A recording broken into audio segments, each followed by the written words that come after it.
Om Namo Bhagavate Vasudevaya. Om Namo Bhagavate Vasudevaya.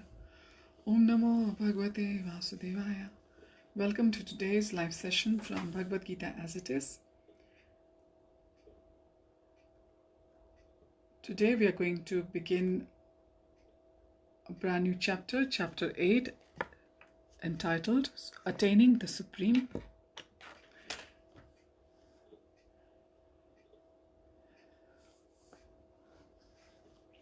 Mukam karoti vachalam, pangum langayate girim, yat kripatamam mante shri gurum deentarinam, Padmananda madhavam shri chaitanya ishwar, Ariyam tatsat.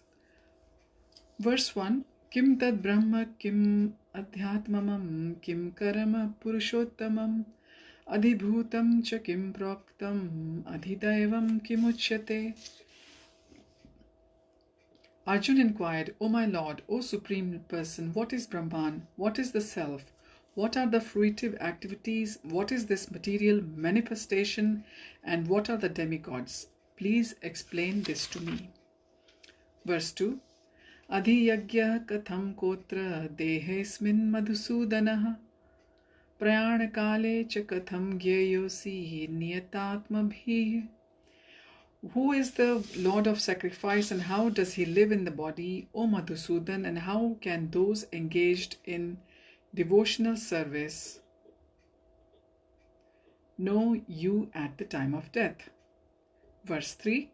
Aksharam Shri Bhagavanu Vacha Aksharam Brahma Paramam Swabhavo Adhyatmuchyate Bhuta Bhavodbhava Karo Visargah Karma Sangitah. The Supreme Personality of Godhead said the indestructible transcendental living entity is called Brahman and his eternal nature is called Adhyatma, the Self. Action pertaining to the development of the material bodies of the living entities is called the Karma or fruitive activities. Verse 4. Adhibhutam ksharo bhavaha purushcha adhidaivatam adhiyagyo aham me vatra dehe dehe bhritambara. Translation. O best of the embodied beings, the physical nature which is constantly changing is called Adhibhut, that is the material manifestation.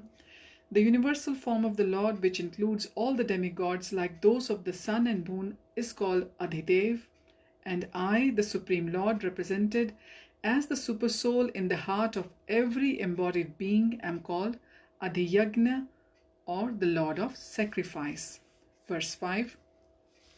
Antakale cha mameva smarnamuktava kalevaram yah prayati samadbhavam yati nasti yatra sanshayah.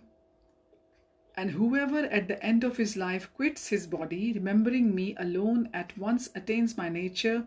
Of this there is no doubt. Verse 6. Yam yam vapi smaran bhavam tejatyante kalevaram tam tameveti kaunteya sada tadbhava bhavitah. Whatever state of being one remembers when he quits his body, O son of Kunti, that state he will attain without fail. Verse 7. Tasmat sarveshu kaleshu mamun smarayudhya cha mayyarpita manobuddhir mame vaishasya samshaya. Therefore, Arjun, you should always think of me in the form of Krishna and at the same time carry out your prescribed duty of fighting. With your activities dedicated to me and your mind and intelligence fixed on me, you will attain me without doubt. Verse 8. Abhyas yoga yuktena chetasa nanyagamina paramam purusham divyam yati parthan no chintayan. So, we had seen in the first chapter, observing the armies, there was a lot of doubts coming from Arjun, and Arjun was lamenting at the same time, and he inquired lots of questions, but Krishna was little bit, in our daily language we can say, Krishna was a little bit cross with him, Krishna was a little bit unhappy with him, and he reprimanded Arjun that why are you asking so many questions? And later on, Krishna encourages Arjun to think about the answers Krishna has given him and to try to make up his own decisions. Now, this chapter, Attaining the Supreme, it is somewhat on the same, we can say, flow of the things. We again have Arjun, his doubts and his questions on several spiritual matters, spiritual concepts. And Krishna is going to answer them very precisely, very succinctly, and Arjun is going to ask actually 8 questions, or six or eight questions, I think, in the beginning of this chapter.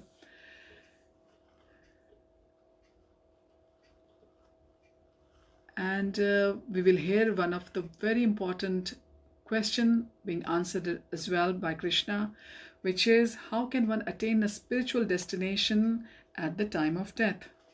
And that was verse number 5. So from verses 5 to 8, Krishna is going to answer about this question, which is the 7th question of Arjun. So let us begin. As the title of the chapter is quite self-explanatory, it says Attaining the Supreme. So Arjun is going to get all the answers and all the explanations from Krishna himself, that how the Supreme can be attained. And who is Supreme? Of course, we all know.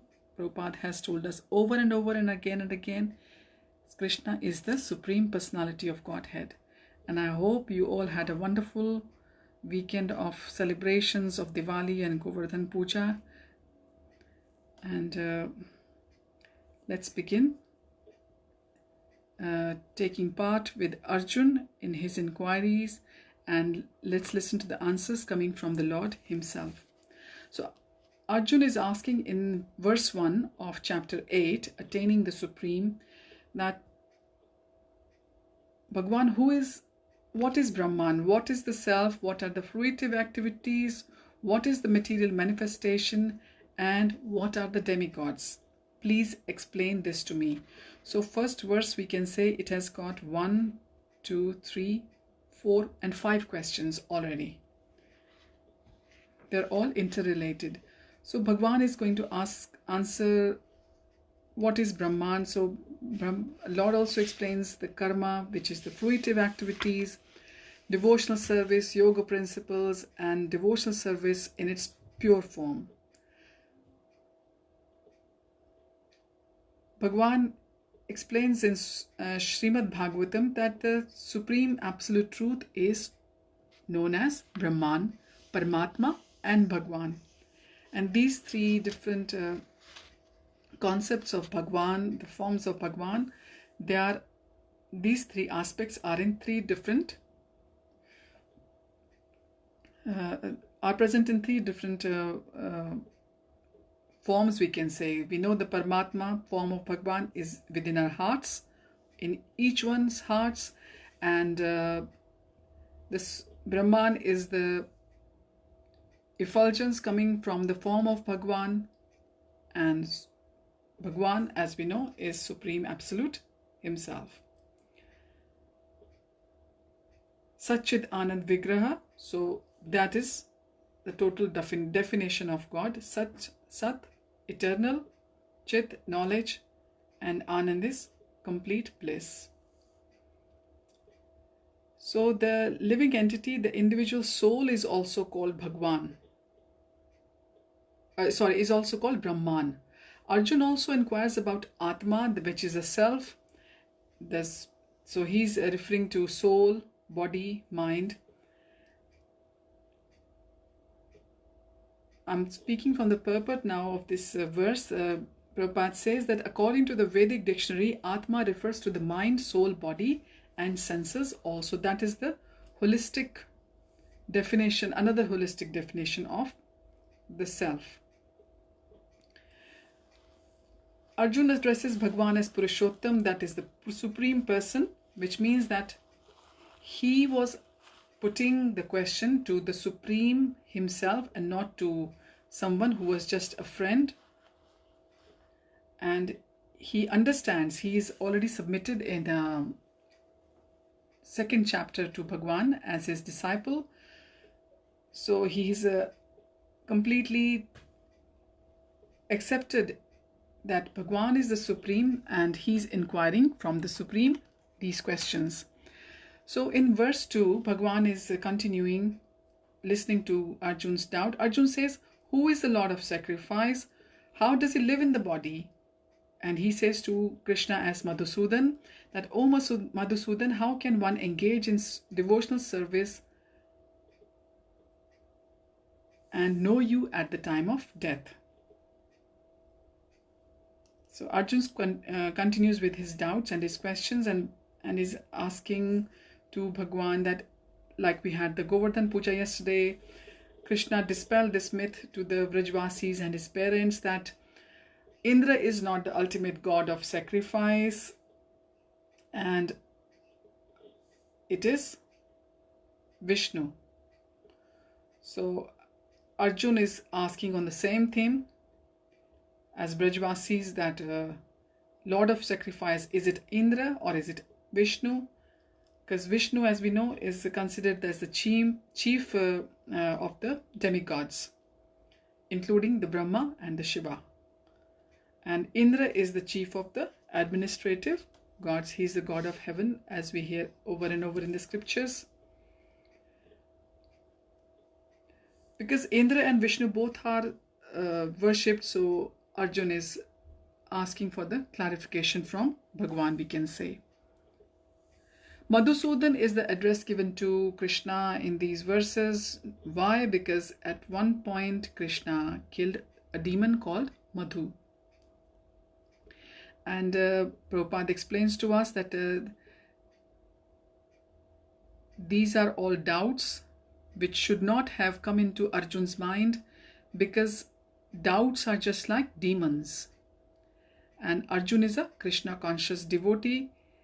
Therefore, Krishna, being such an expert, he is going to dispel all the doubts from Arjun's mind, and he's going to be in his form of Madhusudan, and he's going to kill all the demonic doubts from Arjun's mind. There's a word called Prayan Kale, Prabhupada says, which is very important. It is because we in life will be tested at the time of death. Like, when we have a fast and we open our fast next day, we say it is the Paran time. So this is not the Paran, this is Prayan. Prayan is the final countdown of our life. At that time, how are we going to be tested? So that is our ultimate test. And being in material form, we try to navigate away from such doubts and such questions, because it is not a very pleasing thing to think about or to contemplate or to know about or to inquire about. But Krishna has made sure that through Arjun, these things will come in front of us if we are going to study the Bhagavad Gita, which is coming in front of us in chapter 8 in these verses now, as Arjun's questions. So, as we know, we have been reminded again and again that at the final moment, the bodily functions, they will be all given up one by one by the body, and the mind will also be in a very agitated state, because it is not going to be a pleasing time because the soul is eventually going to leave the body. The dead matter will be left behind, and it will be a very disturbed state of mind for us if we will be able to have some sort of mind left at that time, for some kind of intelligence left with us in a thinking state. Or Prabhupada has given the example of Maharaj Kula Shekhara. He was a Kula Shekhar was a great devotee. He prayed to Lord that just now as I'm healthy, it is better that I die immediately. so that the swan of my mind can seek entrance at the stem of your lotus feet. So these were the prayers Prabhupada has referred to in the of Raja Kulashekara in the purport, that this is how a pure devotee prays to Lord.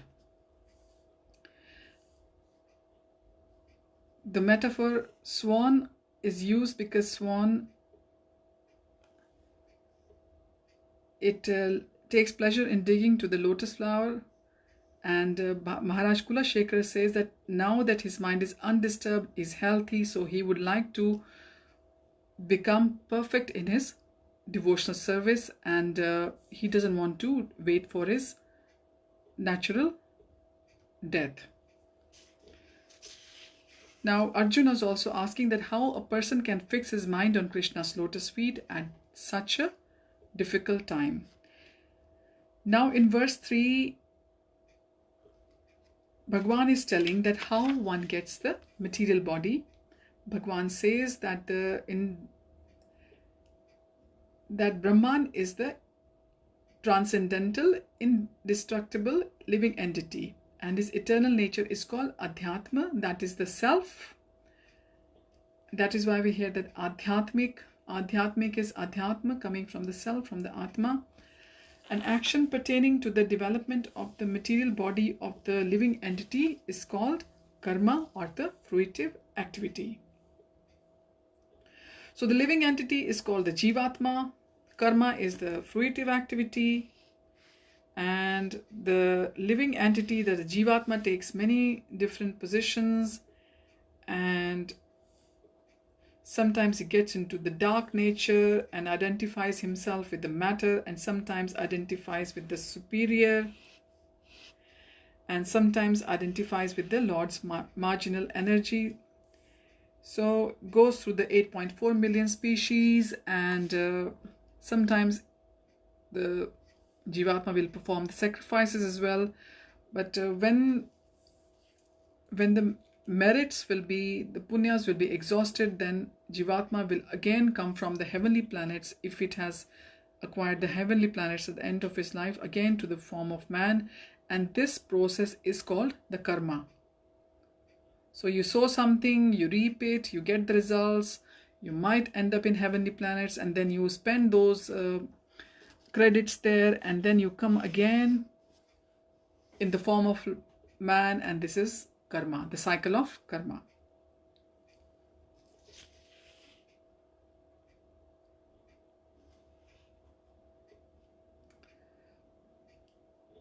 And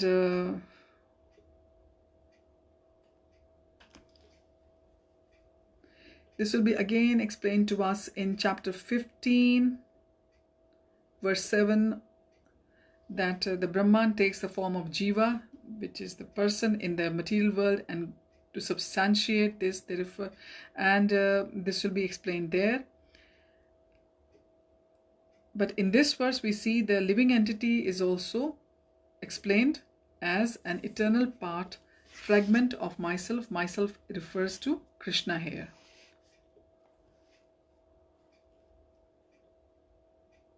So we shouldn't assume that Bhagwan is Supreme Brahman assumes the form of Jiva. No, it is important to remember that the living entity is distinguished from Par Brahman, which is Supreme Lord.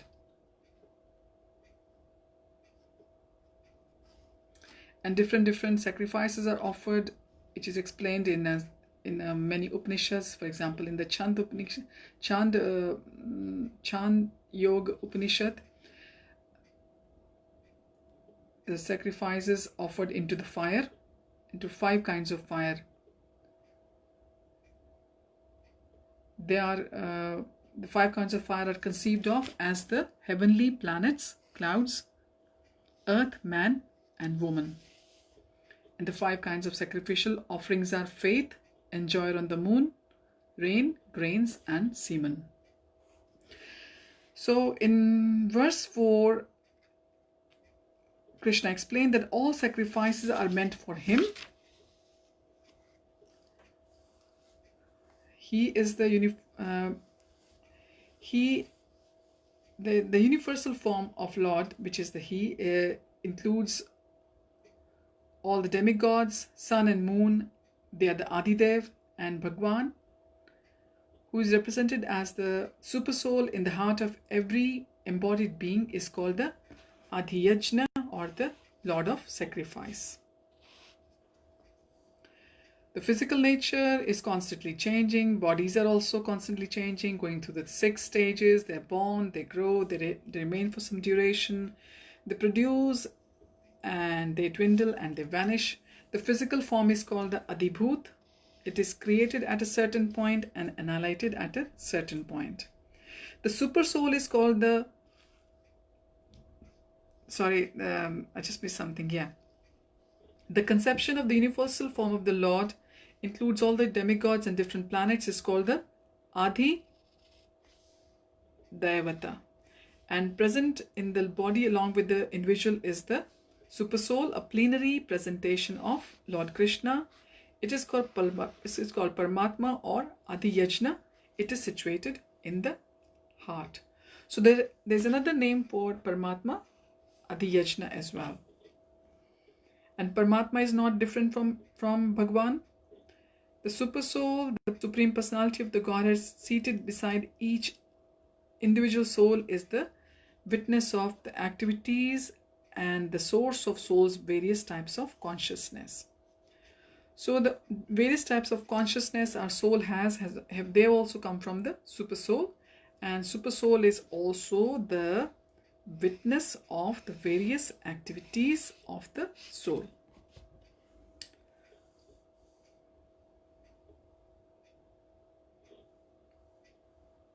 And the gigantic universal form of Lord is called the Adi Devata, is contemplated by the neophyte who cannot approach the Supreme Lord in his manifestation as the super soul. So a neophyte will only think of the gigantic universal form of the Lord, and when one is able to understand the super soul form of the Lord, or the Paramatma, or the Adhyajna as it is called, until then the neophyte is advised to contemplate on the universal form, or the Virat Purush form of the Lord, whose legs are considered to be the lower planets, whose eyes are considered to be the sun and moon, and whose head is considered to be the upper planetary system. In verse 5, Arjun is asking... not Arjun. Krishna is saying to Arjun that he needs to be attached to Krishna, because at the end of the life, when quitting the body, whoever is remembering Bhagwan alone, Bhagwan says, attains Bhagwan's nature, and there is no doubt.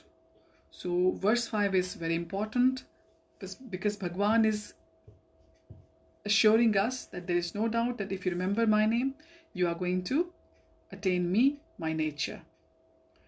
So this is the importance of Krishna consciousness, as Prabhupada says in the purport. So at once being transferred into the transcendental nature of the Supreme Lord just by remembering him at the final moment is also possible. But how that will happen? Either Bhagwan is going to bless us so much that by remembering Bhagwan here and there in our lives, and at the end moment he is going to remind us, no, it's not going to happen like this, because we are not so fortunate.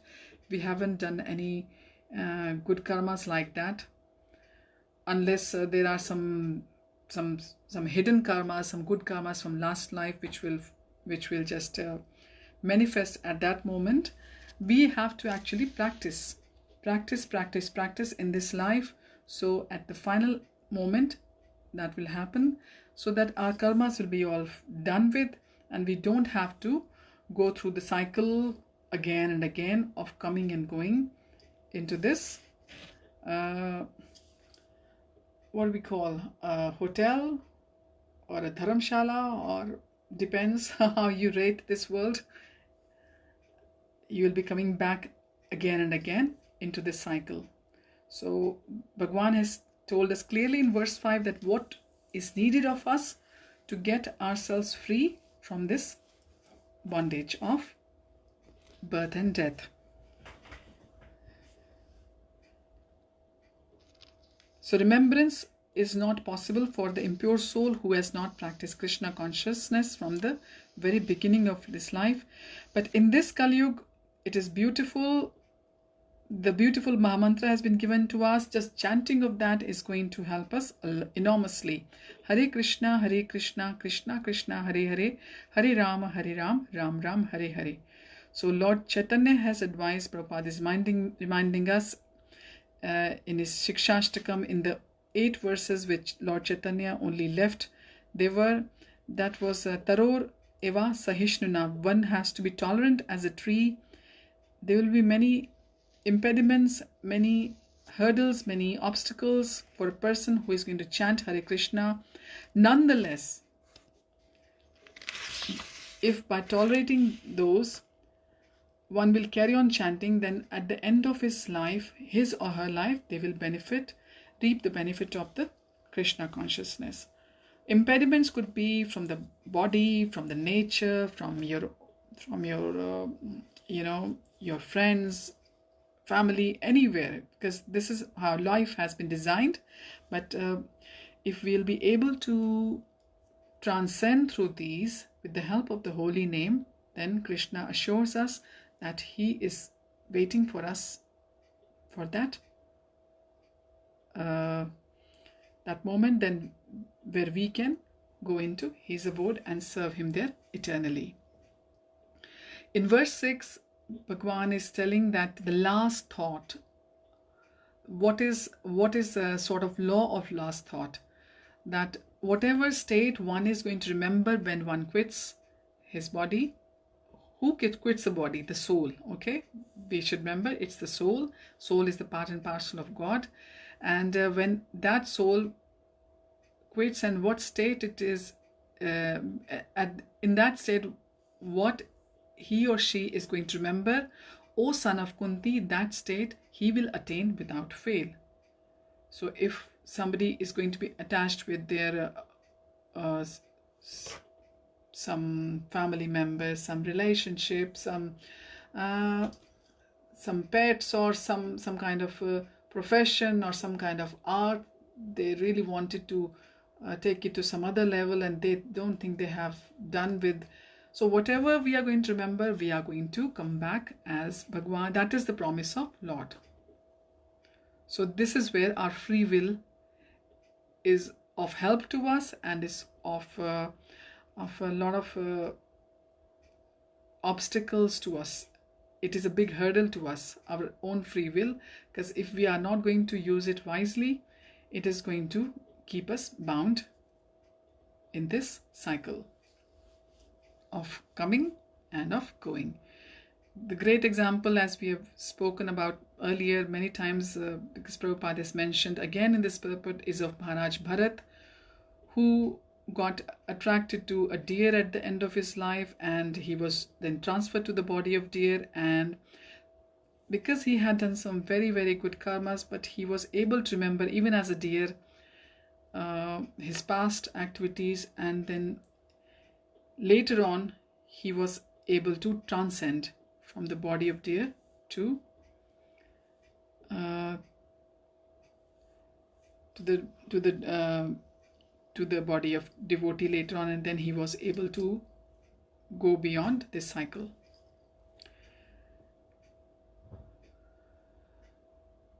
So therefore the chanting of the Mahamantra at the end of our life is very important. So just pray to Bhagwan that somehow he's going to arrange that the mantra will be flown to our ears at that vital moment, because the last faculty to leave us is our hearing. In verse 7, it is said that remembering Krishna at least sometime in the foreground, then sometime in the background, when doing our worldly duties through our sadhana, daily sadhana which we do. Daily sadhana is comprising of doing the chanting, reading of the Shastras, at least 15 minutes a day, if more, if possible, then yes, why not? And then listening to the classes, listening to the senior devotees, their realizations, and then discussing. So we have to actually try to live our lives for Krishna to attain Krishna. This is the gist of verse 7. So Bhagwan, as he said in his translation, in the verse, and as translated by Prabhupada, that Arjun, you should always think of me in the form of Krishna, and at the same time carry out your prescribed duty of fighting. So Arjun's duty is of fighting, and our duty is whatever is our duty, whatever is our varnashram or prescribed duty, whatever we are doing, we should do that, and at the same time not to forget Krishna. Then Krishna won't be in the background. Actually, Krishna will be simultaneously with you in your activities, whatever they are. So this is one of the very important instructions from Krishna to Arjun, and actually to all of us. And finally, verse 8, the final verse of today's session, Bhagwan is saying that Abhyas yoga yuktena chetasa means by practice and by engaging in meditation. In our case, it's mantra meditation. This is all we have been given to us in the Kali Yuga. We can constantly remember Bhagwan, and we will be undeviated from the path. O Partha, you are surely to reach me. So remembering is very important, and remembering through remembering constantly, chanting the Mahamantra.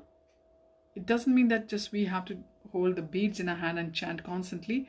Sometimes we could be listening, sometimes we could be thinking of the past time, sometimes we could be just having a walk in the park maybe, and just thinking. If we are not in Govardhan, we just think that we are having a walk around the Govardhan hill. So Bhagwan is looking at our bhav, and even if we haven't got sometimes the best of the bhoga to offer to Bhagwan, the best of the ingredients, we can just contemplate that we will bring the same items or same ingredients next time, but sometimes they are not available in where we are living. But we just imagine that, okay, my sweet potatoes are just like the yam or the chimikan to you, Bhagwan, because Bhagwan is looking at our bhav, because sometimes we're thinking of something which is not available locally for us to offer, but we can always imagine and offer through our bhakti, through our thinking, as that famous story of the Brahmana who actually had the dream of that he was offering the kheer to Bhagwan, and he was actually, he felt that his fingers got scalded, he got burnt when he was checking if the kheer was not too hot to offer to Bhagwan. So we have to think of Bhagwan, of any of his features, as Narayan, as Krishna, as Ram, by chanting the Mahamantra. And this practice is gradually going to purify us, and this will transfer us to the kingdom of God. The yoga practice is the meditation on the super soul. So when we are saying the Mahamantra, we should always think that locally within our body, super soul, Bhagwan is sitting. So whatever we are chanting, however our capacity is on the given day or on the given moment, Bhagwan is actually our listener. We are saying the Mahamantra to the Lord. He is the silent witness, and He is the one who is sanctioning everything through our consciousness to us to do, and sometimes not to do as well, but we don't take heed of that. That is our own mistake, or our own this is how we think at that moment. So we have to fix on our mind on the Supreme Lord. Mind is very fickle. Prabhupada reminds us again and again. So it is necessary to engage the mind by force sometimes to think of Lord. Just like the example is given, the purport of that of a caterpillar that thinks of becoming a butterfly, and so is transformed into butterfly in the same life. Similarly, thinking of Krishna constantly and in various ways is going to be of paramount help to all of us at that moments in our lives. And if we think of Lord, then we will have same constitution as Krishna. This is the promise of Krishna. So we shouldn't take this promise very lightly, and we should try our best and do our best endeavors to get as close we can to Krishna. And with these words, I end today's session. Thank you for joining.